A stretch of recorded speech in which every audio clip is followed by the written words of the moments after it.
Salam sejahtera kita semua.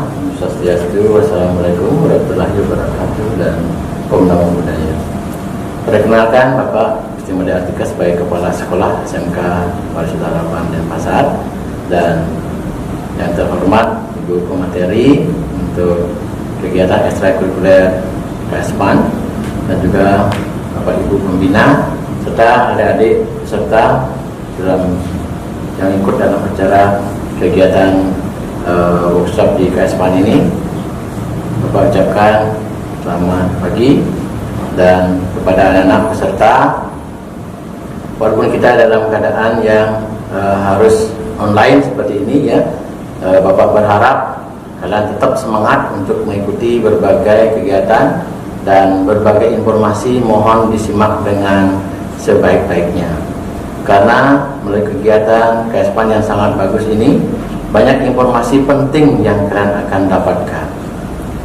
Daerah kita ada di daerah pariwisata yang tidak bisa kita pungkiri, banyak sekali kegiatan-kegiatan dan juga hal-hal yang sebenarnya kita harus hindari.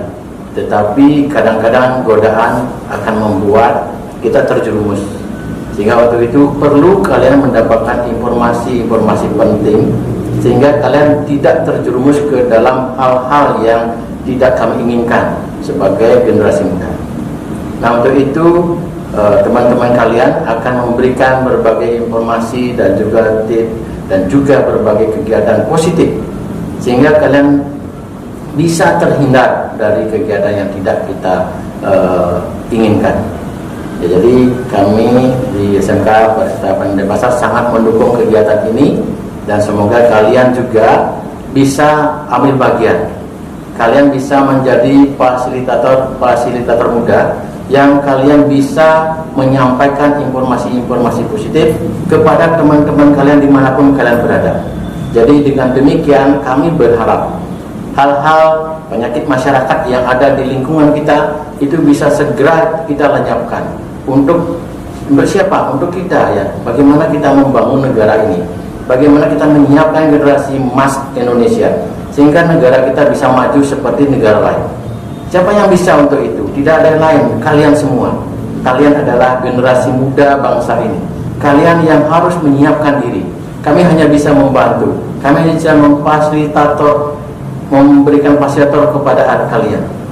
Tapi semuanya itu tergantung pada kalian semua. Oleh sebab itu, Bapak mohon dengan hormat ikuti kegiatan dengan sebaik-baiknya, berusaha maksimal sehingga kita bisa hidup sebagaimana yang dikehendaki untuk memajukan negara kita. Ya, saya kira itu yang Bapak bisa sampaikan. Tetap semangat, tetap bekerja keras untuk kesuksesan kita bersama. Salam sejahtera, Om Santi Santi Santi. Terima kasih. Hai anak-anak, apa kabar? Semoga semuanya baik-baik saja ya. Sebelumnya Bapak memperkenalkan diri, nama Bapak Inyoman Darmawan SPD. Di sini Bapak selaku pembina KSPAN SMK Pariwisata Harapan Denpasar. Bapak akan menjelaskan sedikit tentang KSPAN. KSPAN adalah singkatan dari Kelompok Siswa Peduli HIV/AIDS dan Narkoba, yang bertujuan agar siswa mampu menumbuhkan wawasan serta pengetahuan di bidang HIV/AIDS dan narkoba, sehingga diharapkan mampu meneruskan pengetahuan tersebut kepada siswa maupun yang tergabung di dalam KSPAN. Maka dari itu, sebagai langkah preventif agar terhindar dari hal-hal negatif di dunia teknologi maupun di masyarakat. Nah, demikian dari Bapak kepada Kakak membawa materi, waktu dipersilakan. Terima kasih. Hai adik-adik semuanya, apa kabar? Salam sehat ya. Nah, kenalin dulu deh, nama kakak Ana Agung Sidi Marasuti. Kalian bisa panggil Kak Sidi. Kakak dari Ekstra KSPAN SMK Pariwisata Harapan. Salam kenal. Hai adik-adik, salam sehat ya. Perkenalkan, nama kakak Idesa Made Pratnya Liandari. Kalian bisa manggil kakak Kak Desa. Kakak dari KSPAN SMK Pariwisata Harapan. Salam kenal ya. Halo adik semuanya, perkenalkan, nama kakak Febriana Sumbudana, bisa dipanggil Kak Febrian. Kakak dari Ekstra KSPAN SMK Pariwisata Harapan. Salam kenal. Halo adik-adik, Perkenalkan, nama kakak Niputu Ayu Rizka Dewi. Kakak biasa dipanggil Kak Ayu Diri. Kakak dari KSPAN SMK Pariwisata Harapan. Salam kenal. Hai adik-adik, perkenalkan nama kakak Nikadek Sriayu Pusparini, biasa dipanggil Kak Sriayu. Kakak dari Ekstra KSPAN SMK Pariwisata Harapan. Salam kenal ya. Halo adik-adik, perkenalkan nama kakak Ayu Paramita, bisa dipanggil Ayu. Kakak dari Ekstra KSPAN SMK Pariwisata Harapan. Salam kenal. Halo adik-adik, perkenalkan nama kakak David Christopher Rayu Jayadi. Kakak bisa dipanggil David. Kakak dari Ekstra KSPAN SMK Pariwisata Harapan. Salam kenal. Hai adik-adik semuanya, perkenalkan nama kakak Kak Ari, kakak dari Yayasan Bali Children's Project. Salam kenal semuanya, salam aktif, semangat aksi. Halo adik-adik semua, perkenalkan nama kakak Opi Sulaiman. Kalian bisa panggil Kak Opi. Kak Opi dari Yayasan Bali Children Project. Di sini Kak Opi atas nama Bali Children's Project mendukung KSPAN SMK Pariwisata Harapan untuk bergerak aktif dalam penanggulangan HIV. Salam aktif, semangat aksi! Hai adik-adik semuanya, masih ingat dengan kakak kan? Nama kakak Kak Desa. Kali ini kakak akan menjelaskan tentang konsentrasi virus HIV. Nah, ternyata HIV senang berada dalam tubuh manusia loh, terutama manusia masih hidup. Namun, jika manusia sudah mati, HIV juga akan mati. Nah, HIV tidak dapat hidup di luar tubuh manusia. Nah, pada kesempatan kali ini, kakak akan menjelaskan tentang konsentrasi virus HIV. Yang dimaksud dengan konsentrasi di sini adalah yang paling banyak. Jadi, konsentrasi virus HIV adalah virus HIV paling banyak berada di dalam tubuh manusia. Yang pertama, HIV berada di darah. Yang kedua, di air susu ibu yang terinfeksi HIV. Dan yang ketiga adalah cairan kelamin pria wanita. Kakak akan menekankan pada cairan kelamin pria wanita. Pada pria, HIV tidak berada di sperma atau HIV tidak menembus sperma. Lalu HIV berada di mana? HIV berada di cairan yang mengelilingi sperma. Nah, jadi intinya adalah HIV berada di cairan yang mengelilingi sperma, bukan di sperma. Cairan itu disebut dengan cairan air mani atau cairan semen. Nah, contohnya adalah kita ibaratkan telur mentah. Kuning telurnya itu adalah sperma, sedangkan putih telurnya adalah cairan yang mengelilingi sperma. Kayak gitu adik-adik. Ingat ya, HIV paling banyak berada di darah, air susu ibu yang terinfeksi HIV, dan cairan kelamin pria wanita. Bagaimana jika di keringat? Bagaimana jika di air mata? Dan bagaimana jika di air kencing? HIV ada, namun tidak dapat menularkannya. Sekian dari materi kakak, akan dilanjutkan oleh teman kakak. Terima kasih. Hai adik-adik, kembali lagi dengan kakak, masih ingat dengan kakak kan? Nama kakak Sriayu. Nah, di sini kakak akan menjelaskan tentang media penularan HIV dan HIV tidak menular. Nah, yang pertama kakak akan menjelaskan tentang media penularan HIV. Media penularan HIV atau jembatan atau HIV biasanya menular melalui perantara. Apa saja sih perantaranya? Nah, yang pertama ada suntikan, yang kedua ada donor darah, yang ketiga ada hubungan seksual yang beresiko, dan yang keempat ada bayi di kandungan, bayi dilahirkan, dan bayi disusui. Di sini kakak akan menjelaskan lebih detail lagi tentang suntikan. Nah, HIV itu berada sebenarnya bukan pada jarum suntiknya, tetapi HIV itu berada pada tabung suntikannya. Karena apa? Di dalam tabung suntikan itu kedap udara sama seperti di dalam tubuh kita. Maka HIV itu bisa bertahan hidup hingga 3-5 minggu. Nah, di sini kakak akan menjelaskan lebih detail lagi tentang kenapa bayi di dalam kandungan bisa terinfeksi HIV. Dikarenakan biasanya ibunya terkena penyakit malaria dan tidak segera diobati. Jika tidak segera diobati, maka malaria akan merusak plasenta. Jika plasenta rusak, robek, atau lecet, maka HIV akan mudah masuk ke bayi. Kemudian yang kedua, kakak akan menjelaskan tentang HIV tidak menular. HIV tidak menular dengan berenang bersama orang yang HIV, berinteraksi sosial dengan orang yang HIV, makan dan minum dengan orang yang HIV, maupun berpelukan dengan orang yang HIV. Ingat, HIV tidak menular lewat nyamuk dan tidak menembus kulit yang utuh. Demikian yang dimaksud dengan media penularan HIV dan HIV tidak menular.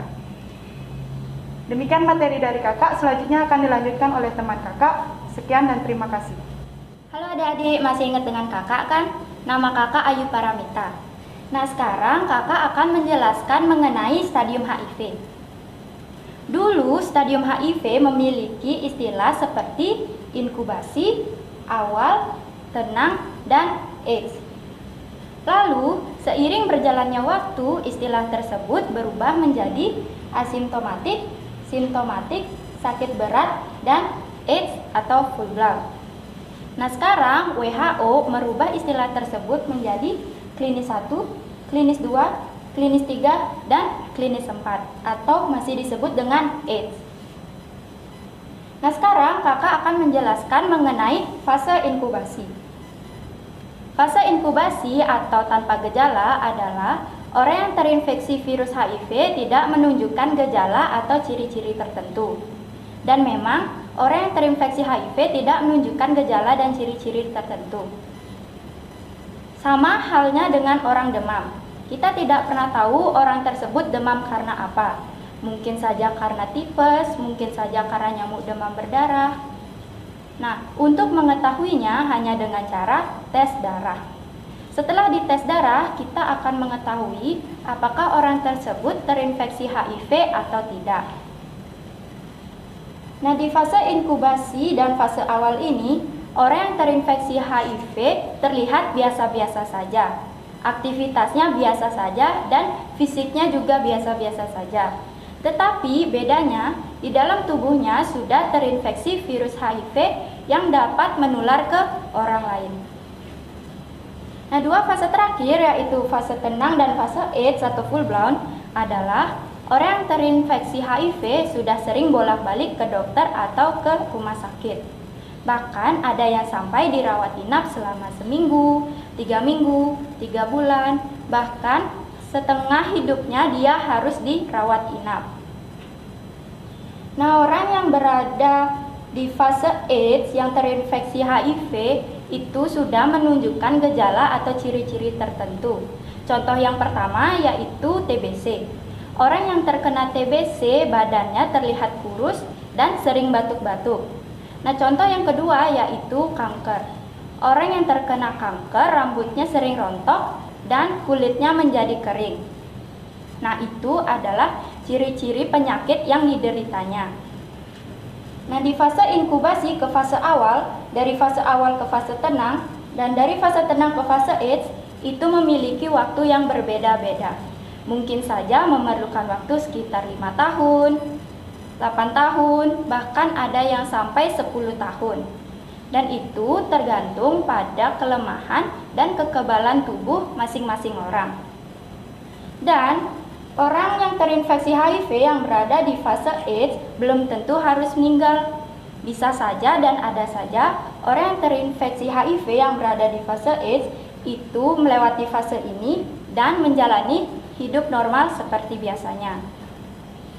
Nah, itu adalah penjelasan mengenai stadium HIV dari kakak.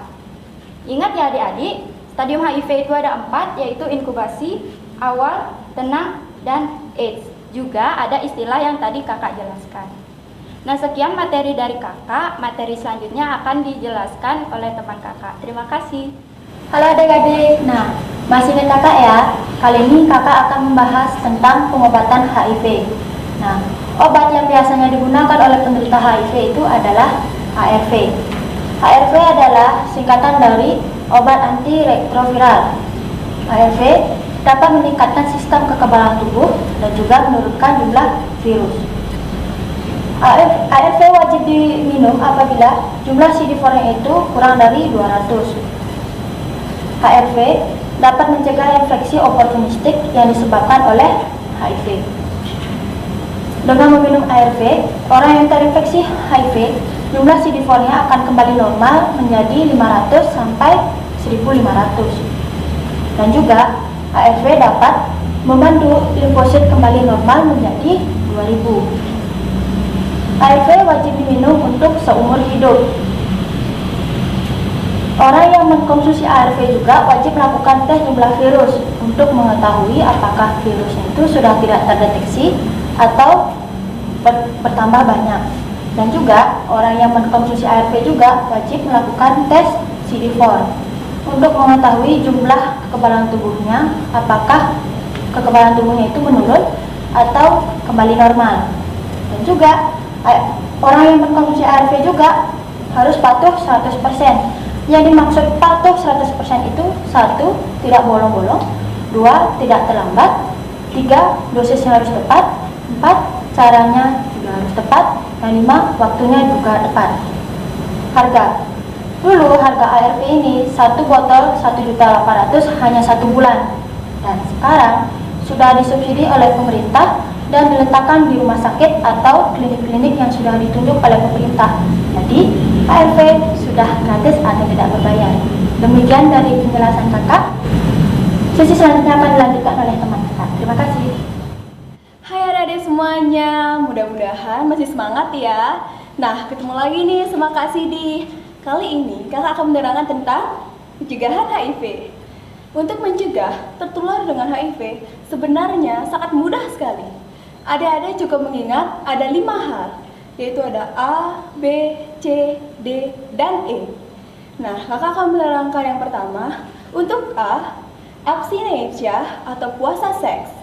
Nah, menurut adik-adik, anak remaja itu udah boleh nggak sih melakukan hubungan seks? Nah, sebenarnya anak remaja itu masih dalam masa pubertas, yang dimana tubuhnya masih bertumbuh, mental dan emosionalnya masih berkembang. Jadi, bukan tidak boleh ya, tetapi ada waktunya. Selanjutnya yang B, saling setia atau be faithful. Ya, jadi bukan setia saja. Jadi, saling setia, kalau terdapat kata saling, itu berarti kedua-duanya harus setia. Selanjutnya C yang berarti kondom.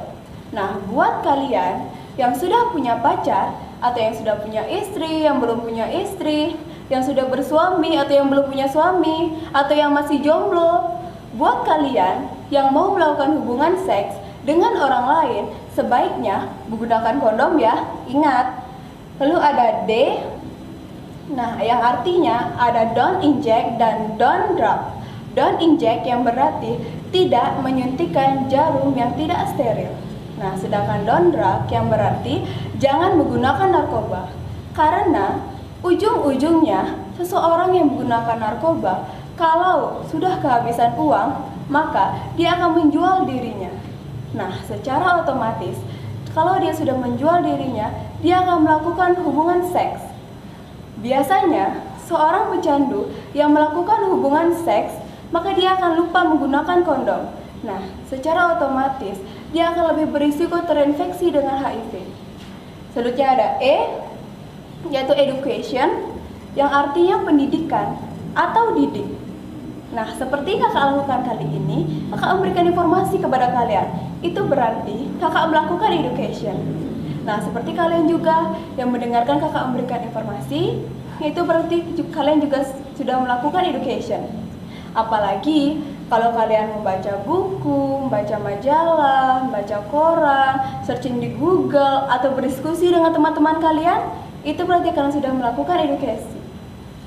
Nah, sekarang sudah tahu kan bahwa pencegahan HIV itu ada 5, yaitu ada A, B, C, D, dan nah, kalau kalian lupa dengan bahasa Inggrisnya, kalian cukup mengingat bahasa Indonesianya, yaitu ada P, S, K, D, didik.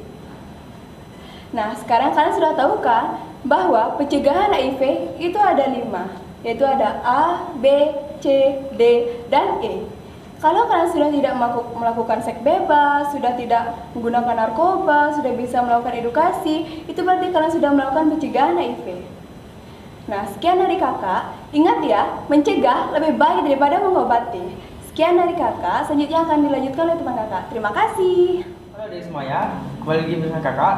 Kali ini kakak akan memberikan materi tentang layanan HIV. Nah, pertama, layanan HIV itu ada 3, yaitu Clinic Visiti, PITC, dan PPIA. Pertama, akan menjelaskan tentang Clinic Visiti. Clinic Visiti itu adalah klinik tempat konsultasi risiko HIV, ya dimana dia melalui 3 tahapan, yaitu konseling sebelum pengambilan darah, dan konseling setelah pengambilan darah. Konseling itu bersifat tidak dipaksa, dijamin rahasia identitasnya, dan saling setuju.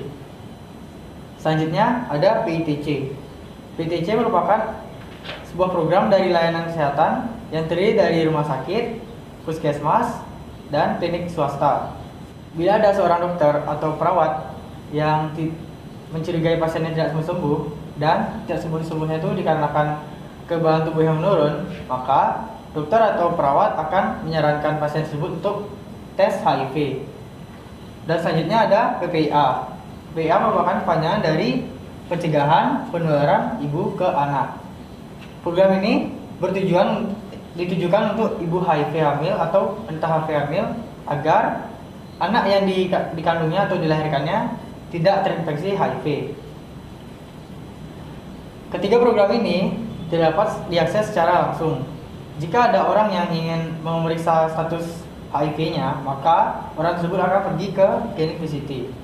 Bila di rumah sakit terdapat pasien yang tidak sembuh-sembuh dan dikarenakan kekebalan tubuh yang menurun, maka dokter atau perawat akan menyarankan pasien tersebut untuk tes HIV. Hal ini menunjukkan bahwa di layanan kesehatan tersebut sudah terdapat program PITC. Bila ada ibu HIV atau wanita HIV hamil, maka disarankan untuk mengikuti program PPIA agar anak yang dikandung atau dilahirkannya tidak terinfeksi HIV. Nah, sekian dan terima kasih materi yang kakak bawakan kali ini, semoga bermanfaat.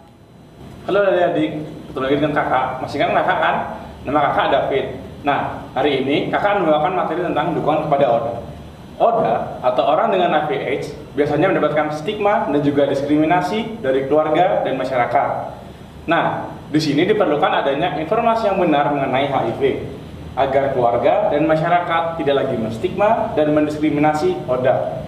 Apa itu stigma? Stigma adalah cap buruk yang kita berikan kepada orang lain atau kelompok lain. Sedangkan apa itu diskriminasi? Diskriminasi adalah perbedaan sikap atau pengecualian sikap berdasarkan sara, suku, agama, ras, dan antar golongan. Nah, kakak akan memberikan satu contoh mengenai stigma dan juga diskriminasi. Kakak mengambil contoh yang ada di sekolah. Misalkan, adik-adik memiliki satu teman yang bisa dikategorikan bodoh. Lalu, saat ulangan, teman adik-adik ini mendapatkan nilai yang tinggi. Apa yang ada di pikiran adik-adik mungkin sama yang di pikiran kakak. Ya, kakak juga akan berpikir bahwa teman kalian itu mencontek. Lalu, saat istirahat, yang biasanya adik-adik mengajaknya ke kantin, karena adik-adik marah dan juga kesal, adik-adik tidak lagi mengajak ke kantin atau bahkan menjauhinya. Nah, di mana letak stigma tadi? Letak stigma berada saat adik-adik berpikir bahwa teman adik-adik itu mencontek. Lalu, di mana letak diskriminasi? Letak diskriminasi berada saat adik-adik yang dulunya mengajaknya ke kantin, saking adik-adik marah dan juga kesal, adik-adik tidak lagi mengajak ke kantin atau bahkan menjauhinya. Nah, itu baru yang di sekolah. Sedangkan, apa yang diterima oleh ODA? ODA menerima perlakuan bahkan lebih buruk. Ada ODA yang diberi makan dengan cara yang tidak layak, dan juga ada ODA yang dibuatkan gubuk di tengah sawah untuk ditinggalinya sendiri. Sekian dari materi kakak, terima kasih dan sampai bertemu lagi. Halo adik-adik semuanya, hari ini Kak Ari akan membawakan materi tentang virus HIV. Nah, sebelumnya apa itu HIV? HIV singkatan dari Human Immunodeficiency Virus, yaitu virus yang menyerang sistem kekebalan tubuh hanya pada manusia. Karena H dalam HIV itu human yang berarti manusia, jadi tidak kepada hewan dan tidak juga kepada tumbuhan. Nah, yang kedua ada masa jendela dan kekebalan tubuh. Apa hubungan antara masa jendela dan virus HIV? Nah, masa jendela merupakan masa di mana tubuh kita membentuk antibodi HIV yang biasanya membutuhkan waktu 3-6 bulan. Jadi, jika seandainya kalian ingin tahu status HIV kalian, jika seandainya kalian tes sebelum 3 bulan, maka tidak akan terlihat apakah kalian positif atau negatif HIV. Tetapi jika kalian tes setelah 3 atau 6 bulan, maka akan kelihatan apakah kalian positif atau negatif dari HIV. Nah, lanjut yang kedua ada kekebalan tubuh. Apa itu kekebalan tubuh? Kekebalan tubuh merupakan tentara atau pertahanan tubuh kita yang menjaga kita agar tetap sehat. Nah, seperti yang kita ketahui, kekebalan tubuh ini merupakan makanan dari virus HIV. Sehingga apa yang terjadi dengan tubuh kita jika seandainya kita terinfeksi HIV? Otomatis kita akan menjadi sakitan. Lanjut, yang ketiga ada lentivirus. Lenti berasal dari bahasa Yunani yang artinya lambat. Kenapa virus HIV termasuk ke golongan lenti atau lambat? Karena perjalanan HIV dari stadium pertama menuju ke stadium AIDS membutuhkan waktu yang sangat lama, yaitu sekitar 8-10 tahun. Jadi itu alasannya kenapa HIV itu termasuk virus yang lambat. Kemudian selanjutnya ada yang disebut dengan retrovirus. Retro artinya pintar. Kenapa virus HIV dikatakan pintar? Ada dua alasannya ya adik-adik. Yang pertama, dia dapat menggandakan dirinya berjuta-juta kopi dalam satu hari. Dan yang kedua, dia dapat mengubah kode genetiknya dari kode genetik virus yaitu RNA menjadi kode genetik manusia yaitu DNA. Kemudian di sini ada yang namanya terinfeksi. Kenapa seseorang bisa terinfeksi? Yang pertama, karena perilaku yang beresiko. Apa yang dimaksud dengan perilaku yang beresiko? Yaitu melakukan hubungan seksual bergonta-ganti pasangan tanpa kondom. Dan yang kedua, pecandu narkoba. Penggunaan narkoba jenis apapun, ujung-ujungnya pasti berakhir dengan menjual diri. Karena ketika dia sudah tidak bisa melakukan curi, curang, dan bohong, maka ujung-ujungnya dia akan menjual dirinya. Dia akan datang ke bandar dan dia akan menukarkan tubuhnya dengan obat-obatan tersebut. Di saat itulah dia akan bisa terinfeksi HIV. Kemudian yang terakhir ada tes darah. Jika kita ingin tahu status HIV seseorang, yang dapat dilakukan hanyalah tes darah. Kenapa? Karena HIV tidak menunjukkan ciri-ciri. Penampilannya biasa, aktivitasnya juga biasa. Berbeda dengan penyakit TBC, dia mungkin menunjukkan ciri-cirinya seperti tubuhnya mulai kurus, badannya mulai menghitam, dan juga mulai terlihat batuk-batuk. Sama juga seperti halnya jika dokter ingin memastikan apakah pasien tersebut terkena penyakit tipes ataupun DBD, yang dapat dilakukan hanyalah tes darah. Begitu juga dengan HIV, dia harus dilakukan tes darah agar kelihatan apakah positif atau negatif HIV. Sekian yang dapat kakak sampaikan, kakak ucapkan terima kasih, sampai jumpa di lain waktu. Halo adik-adik, berjumpa dengan Kak Opi di sini. Kali ini Kak Opi ingin membahas tentang nafsa atau narkoba.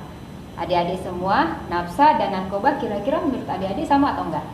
Ayo, ada yang pasti ada yang jawab sama, pasti ada juga yang jawab enggak. Baiklah, yuk kita mulai. Nafsa dan narkoba itu sebenarnya sama.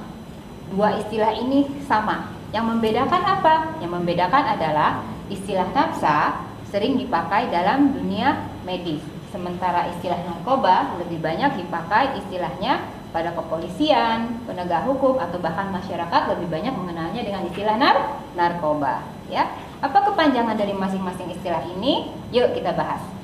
Nafsa, N. Narkotika, A. Alkohol, P. Psikotropika, Z sama A adalah zat adiktif lainnya. Sementara untuk narkoba adalah narkotika, psikotropika, dan bahan berbahaya lainnya atau bahan adiktif lainnya. Jadi ingat ya, nafsa sama narkoba itu sama barangnya, sama harganya, sama jenisnya ya. Yang membedakan sekali lagi hanya pada istilahnya. Lanjut ya. Nafsa dan narkoba dapat mengakibatkan kecanduan, dan kecanduan itu sudah ditetapkan sebagai penyakit loh, sama seperti sakit mah. Ya. Sama seperti TBC. Kalau sakit mah, organ tubuh yang diserang kira-kira apa? Lambung. Kalau TBC, paru-paru kan? Nah, begitu juga dengan kecanduan. Kecanduan organ tubuh yang diserang adalah otak. Ya, sekali lagi, nafsa dan narkoba dapat mengakibatkan kecanduan, dan kecanduan merupakan kategori penyakit, dan organ tubuh yang diserang adalah otak. Kita lanjut ya, mudah-mudahan paham. Nafsa dan narkoba sekali lagi dapat mengakibatkan kecanduan dan merupakan penyakit yang bersifat kronis. Apa yang dimaksud dengan kronis? Yang dimaksud dengan kronis adalah tidak bisa disembuhkan, hanya bisa dikendalikan. Sekali lagi, yang dimaksud dengan kronis di sini adalah tidak bisa disembuhkan, hanya bisa dikendalikan. Kak Opi mau ingatkan atau Kak Opi mau kasih contoh sedikit. Sama seperti diabetes, sakit gula. Kalau kambuh baru minum obat. Kalau kembali lagi gula darahnya menjadi normal, apa? Berhenti minum obat. Tapi bisa jamin nggak? Kalau 2 bulan lagi, tahun depan, 3 tahun lagi, gula darahnya akan tidak kambuh-kambuh lagi. Tidak ada yang bisa menjamin. Sama seperti kita batuk dan pilek. Ada yang bisa jamin tahun depan, besok, seminggu lagi tidak kambuh-kambuh lagi batuk dan pileknya? Tidak ada yang bisa menjamin. Itu tandanya berarti hanya bisa dikendalikan. Sekali lagi, kronis yang dimaksud di sini adalah tidak bisa disembuhkan, tetapi hanya bisa dikendalikan. Lanjut. Kondisi akibat dari pemakaian nafsa dan narkoba adalah ketagihan, gangguan jiwa, dan penyakit, juga overdosis. Nah, kita bahas yang pertama, ketagihan. Nah, kenapa seseorang bisa ketagihan atau pecandu itu kok bisa sih ketagihan? Sebenarnya begini, di otak kita itu ada yang namanya sirkuit reward atau arena penghargaan. Sirkuit reward ini bertugas untuk mencatat semua kesenangan yang kita alami, ya, semua perasaan yang kita alami, ya, itu dicatat semua oleh sirkuit reward, termasuk perasaan atau pengalaman yang baik maupun yang buruk. Jadi termasuk pemakaian narkoba, ya. Begitu sekali make, maka sirkuit reward akan mencatat, ya, begitu. Dan di sanalah akhirnya timbul ketagihan atau mau lagi dan lagi. Lalu ada gangguan jiwa dan penyakit. Nah, pecandu itu juga punya resiko loh. Resikonya apa? Nah, ini dia, HIV yang tadi disebutkan atau dicontohkan. Ketika udah nggak punya uang, curi, curang, bohong udah nggak bisa dilakukan lagi. Yang ada apa? Menjual dirinya untuk mendapatkan narkoba. Ya, melakukan hubungan seksual pada saat ketagihan itu luar biasa. Lupa akan segala konsekuensinya. Ya, makanya apa? Lupa juga pakai kondom. Akhirnya apa? HIV, penyakit kelamin, ya, bahkan hepatitis. Kita lanjut, overdosis. Pemakaian narkoba terus menerus. Jangankan pakai narkoba, coba deh, pasti ada yang suka dengan makan mie instan. Mungkin tadinya cuma sesekali saja, lama-lama mulai seminggu 2 kali. Atau ada yang suka dengan kopi yang tadinya cuma pagi sehari sekali, lalu mulai sehari 2 kali. Itu tergantung dari waktunya, ya. Nah, sama pemakaian narkoba juga seperti itu. Bermula dari sekali, lanjut nanti suatu saat menjadi 2 kali, bermula dari 1 gram, lanjut akhirnya ke naik dosisnya 1,5 atau bahkan sampai akhirnya dia mencoba dengan takaran yang tidak sesuai. Apa resikonya? Overdosis. Yuk, kita lanjut lagi. Sekarang tentang konsekuensi dari pemakaian nafsa dan narkoba. Ada kematian atau penjara, ada tunawisma dan tunakarya, lalu ada stigma dan diskriminasi, juga ada gangguan jiwa dan penyakit. Kalau Opi mau bahas konsekuensi yang pertama, kematian atau penjara. Ingat kan tadi overdosis akibatnya apa ujung-ujungnya? Pasti kematian. Konsekuensinya penjara jelas karena narkoba atau nafsa itu adalah barang ilegal. Konsekuensinya pasti ditangkap polisi dan dipenjara. Paham ya? Yuk kita lanjut lagi konsekuensi yang selanjutnya. Tunawisma dan tunakarya. Tunawisma, tak jarang banyak sekali cerita dari kakak-kakak atau dari orang-orang pecandu yang direhabilitasi. Mereka bercerita bahwa ketika sudah mulai kecanduan, mereka sudah menjual barang-barangnya, termasuk rumah. Makanya akhirnya tidak punya rumah, atau istilahnya adalah tunawisma, ya, dijual semuanya, bahkan berani menjual rumahnya, ya. Kemudian ada tunakarya. Ini dia. Mungkin sudah punya pekerjaan, akhirnya apa? Karena kecanduan, utang sana, utang sini, utang sama temannya, utang sama kantor. Akhirnya karena kecanduannya datang ke kantor tidak tepat waktu, apa yang dikerjakan tidak selesai, tidak produktif di kantornya. Pada akhirnya apa? Dia dipecat. Itulah akhirnya salah satu konsekuensinya juga adalah karya, dia tidak punya pekerjaan. Ya. Lanjut dengan stigma dan diskriminasi. Ini juga poin penting untuk kita bahas. Jadi bukan hanya HIV saja, tetapi dalam dunia narkoba atau kecanduan juga ada stigma dan diskriminasi. Banyak sekali pecandu juga mendapatkan stigma dari keluarga maupun dari masyarakat. Tetapi yang perlu diketahui oleh adik-adik juga adalah bahwa terkadang pecandu juga menstigma dan mendiskriminasi diri sendiri. Contoh, ya sudah, saya di keluarga udah nggak dianggap lagi. Kan saya bukan anak yang bisa membanggakan bapak dan orang tua. Hancur-hancur dah saya. Itu dia mulai mendiskriminasi dan menstigma diri sendiri. Ya, akhirnya mungkin dia akan keluar. Akhirnya dia mungkin mencoba bunuh diri, ingin mencoba lepas dari narkoba atau dari kecanduan narkobanya.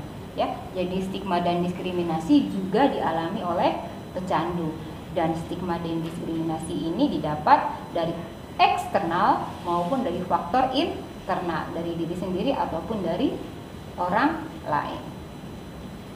Lalu ada gangguan jiwa dan penyakit, sama seperti yang Kak Opi bahas pertama tadi. Penyakitnya ada resikonya yaitu HIV, hepatitis C maupun penyakit kelamin. Nah, sampai di sini penjelasan dari Kak Opi, semoga bermanfaat. Terima kasih, sampai ketemu lagi dengan Kak Opi di lain penjelasan dan lain topik. Oke, lanjut. Selanjutnya, Kak Ari akan menjelaskan tentang 4 prinsip penularan HIV. 4 prinsip ini sebenarnya sama dengan semua prinsip penularan penyakit lainnya. Karena penyakit lainnya mudah diatasi sehingga dokter jarang menyampaikan 4 prinsip ini kepada pasiennya. Tetapi karena HIV sedikit berbeda, maka semua orang harus mengetahui 4 prinsip penularannya. Nah, prinsip penularan HIV itu ada 4. Yang pertama ada exit, yang kedua ada survive, yang ketiga ada sufficient, dan yang terakhir ada enter. Exit artinya virus harus keluar dari orang yang sudah terinfeksi HIV. Melalui apa? Tentu saja melalui luka. Entah luka akibat kecelakaan, luka akibat hubungan seksual, ataupun luka akibat goresan pisau. Nah, kemudian yang kedua ada survive. Survive artinya virus harus mampu bertahan hidup di luar tubuh orang yang terinfeksi HIV. Karena HIV itu mudah mati dengan 3 hal. Yang pertama, sinar matahari. Yang kedua, air panas mendidih di atas 56 derajat. Yang terakhir dengan cairan kimia. Nah, lanjut, yang ketiga ada sufficient. Sufficient artinya jumlah virus harus cukup untuk menginfeksi orang yang belum terinfeksi. Yang terakhir ada enter. Enter artinya virus harus masuk ke tubuh orang yang belum terinfeksi.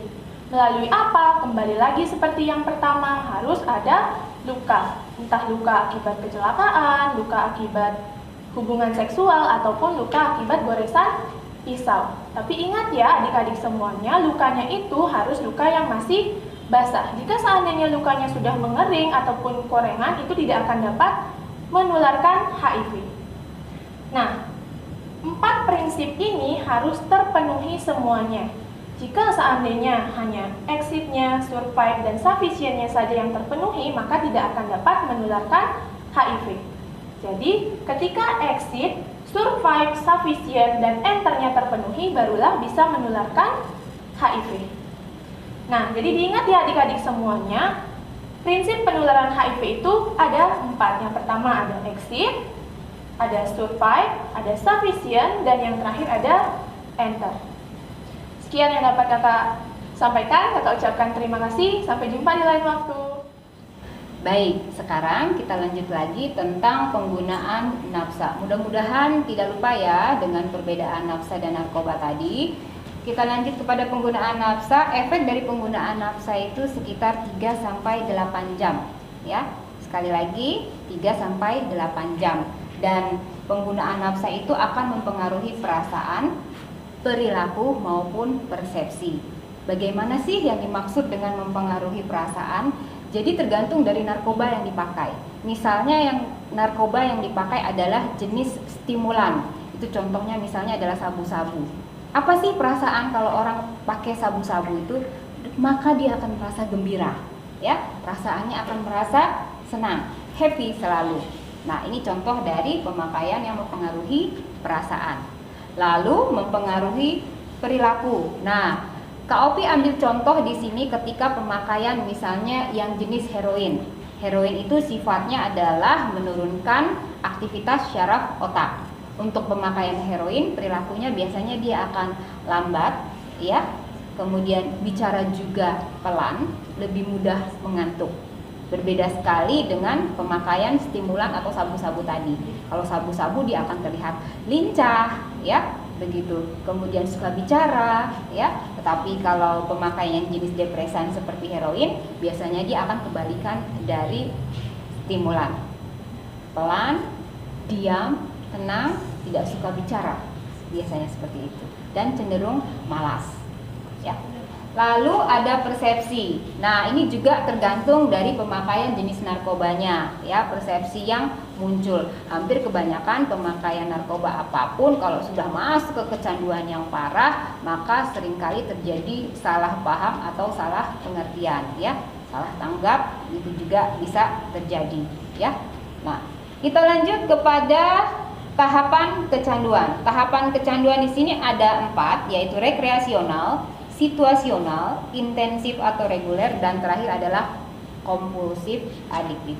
Yang pertama yang Kak Opi mau bahas adalah rekreasional. Ingat aja kata rekreasi, ya, sebenarnya sederhananya rekreasi. Jadi di tahapan ini dia masih sesekali pakai, coba-coba, intinya seperti itu, ingin merasakan. Nah, ini biasanya pubertas, karena di masa puber itu semuanya penasarannya tinggi, tingkat penasarannya tinggi, sehingga apapun akan dia coba, bahkan termasuk narkoba, ya. Jadi saya cuma sekali kok pakai, saya cuma pengen nyoba sekali aja, pengen tahu rasanya, udah itu udah nggak lagi. Nah, sebenarnya dia sudah masuk ke kategori rekreasional. Ingat kan yang Kak Opi bahas pertama tadi, sebenarnya kalau udah sekali coba sudah ada sirkuit reward di otak yang sudah mencatat rasa dari narkoba yang dicobanya. Lalu ada tahapan yang kedua, situasional. Nah, ini dia, tahapan situasional ini berdasarkan situasi, entah itu keadaan lingkungan ataupun suasana di dalam dirinya sendiri. Nah, dan di tahapan ini juga biasanya hanya ingin mengejar efeknya saja. Misalnya mencoba heroin akan fly, mencoba sabu-sabu mungkin karena mau ngejar happy-nya, ya, atau perasaan semangatnya, rasa semangatnya yang bisa begadang. Nah, itu hanya mengejar efeknya saja di tahapan situasional. Kalau berdasarkan suasana hati itu yang bagaimana? Misalnya kalian atau Kak Opi sedang merasa sedih, untuk melupakan itu lalu pelariannya adalah narkoba. Nah, itu dari perasaan diri sendiri. Lalu bagaimana dari situasi lingkungan? Misalnya nggak usah jauh-jauh, tahun baru semua ingin kumpul, semua ingin ramai, semua ingin bersenang-senang untuk menyambut tahun baru. Apa yang dilakukan? Mungkin bisa saja yang terjadi apa? Minum alkohol, atau alkoholnya kurang tambah lagi mungkin biar kuat begadangan, biar bisa tidak ngantuk, biar bisa kuat sampai besok pagi. Akhirnya pakai apa? Pakai sabu atau pakai ekstasi, ya. Jadi berdasarkan situasi atau berdasarkan event atau momen yang terjadi di lingkungan. Lalu kita masuk ke tahapan yang selanjutnya, intensif atau reguler. Nah, kalau yang ini itu sudah mulai teratur dia pemakaiannya, ya. Entah itu seminggu sekali. Kalau yang kecanduan udah pasti setiap sirkuit rewardnya nagih, minta kembali, maka saat itu dia harus membeli atau memakai narkoba. Tapi yang Opi fokuskan di sini adalah intensif atau reguler, artinya pecandu sudah memakainya secara teratur. Paham ya? Oke. Kita lanjut ke tahapan yang terakhir dari tahapan kecanduan, kompulsif atau adiktif. Nah, ini sudah kecanduan hebat nih. Bangun tidur sampai mau tidur dia pasti pakai narkoba. Kalau Opi kasih contoh, bangun tidur, aduh biar semangat lagi sekolahnya, pakai dulu deh narkoba. Kalau yang lain mungkin langsung mandi, pakai seragam, ya, langsung pergi ke sekolah. Tetapi kalau untuk pecandu yang sudah masuk ke tahapan kecanduan, kemungkinan besar dia biar semangat pakai narkoba dulu. Jangan lupa ya ikuti Extra Respan. Habis. Mari bergabung di KSPAN. KSPAN seru loh. Bersama cegah HIV, AIDS dan narkoba.